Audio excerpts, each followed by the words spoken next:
At some point this year, there will be a by-election in the parliamentary constituency of Mid-Bedfordshire. That's the seat of Nadine Dorries, Talk TV presenter and part-time MP, who barely bothers to speak in Parliament anymore. I say the by-election will happen at some point because Miss Dorries hasn't actually resigned yet, and only then, when she has done, will the process be triggered. But regardless, campaigning has already begun, with the major parties selecting their candidates. Labour's hopeful is Alistair Strathern. He studied PPE at Oxford and now works at the Bank of England. Here's a video of him canvassing in the constituency he soon hopes to represent.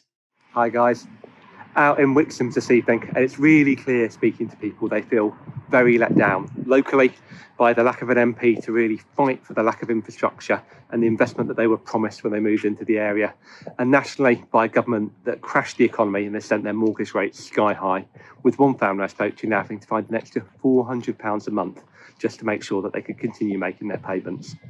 It's been great to be able to talk to people about some of the things I'd be looking to do differently if I was their MP, and also my Meet the Candidate event coming up here in September, when I'll be able to talk in more detail about my plans for the area and how I'd make a real difference to the local Labour MP focused on their priorities.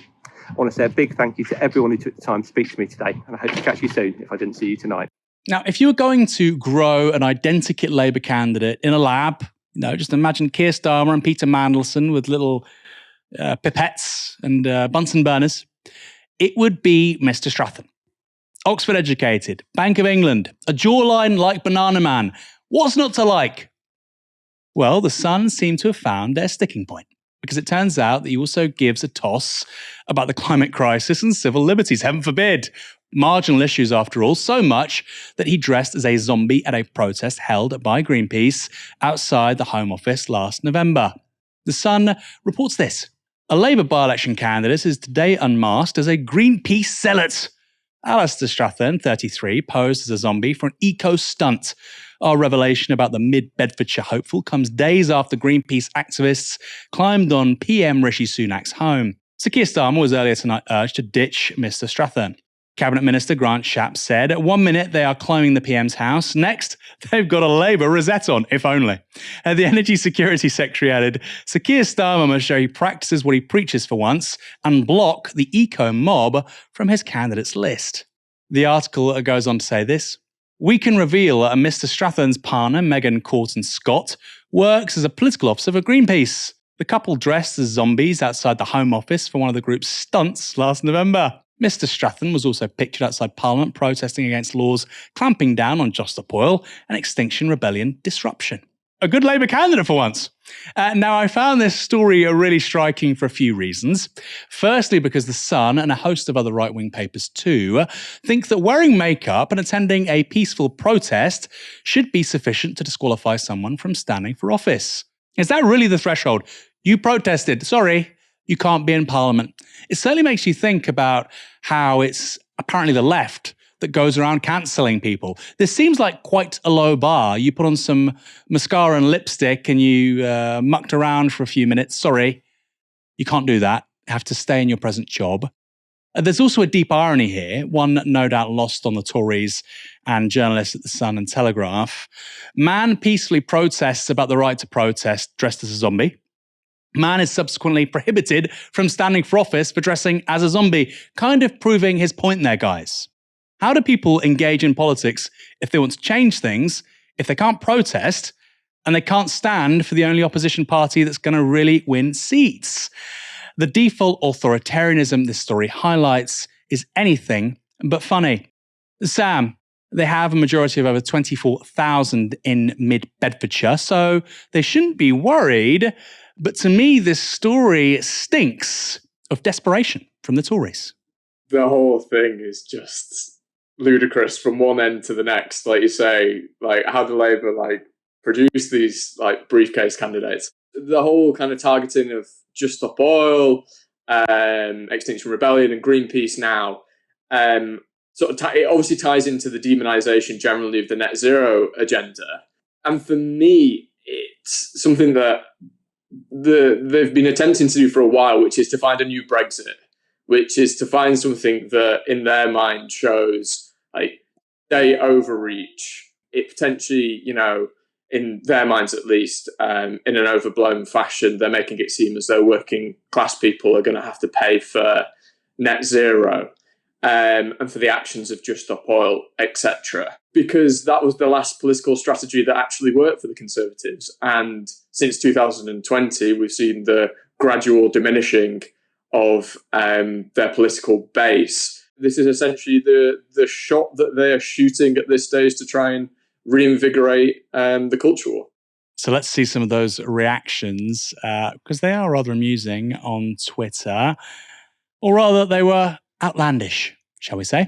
Here's Grant Shapps responding to the story online. Labour have gone too far this time, plotting to put eco-fanatics in Parliament.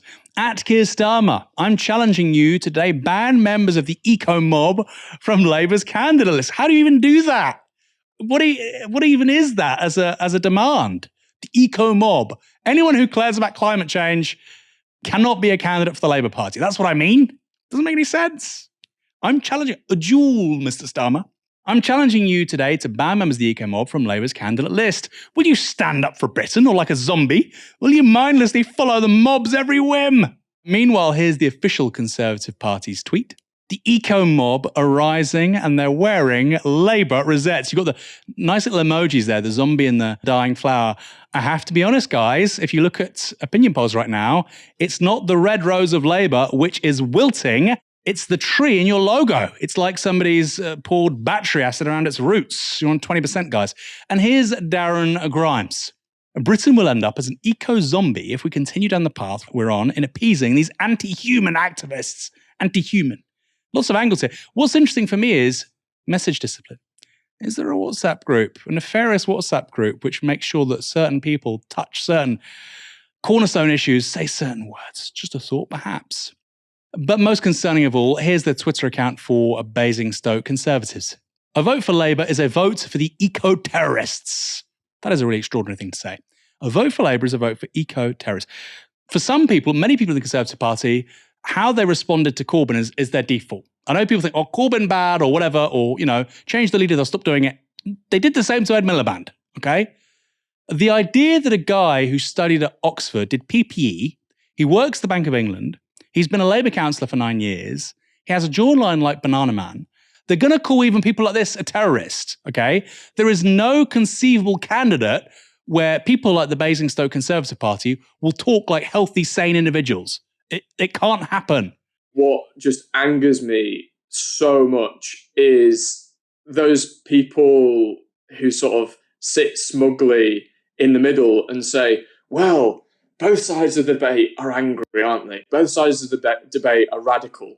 And it's like, I'm sorry, on the one hand, you've got people calling for protesters to be jailed, run over, calling them terrorists. And then when anybody bites back from the left or even the centre, supposedly we're just as bad. And it's just, I'm sorry, there's just such a huge imbalance in terms of both the rhetorics used and the platforms through which people are making their cases. These people are making their cases through the literal British government, through the tabloids, through some of the most read publications in the country, through massive social media accounts. And then when somebody says austerity was bad and it killed 300,000 people, apparently that's equivalent. And we've just got to get out of this narrative mess that supposed sensible commentators have us in.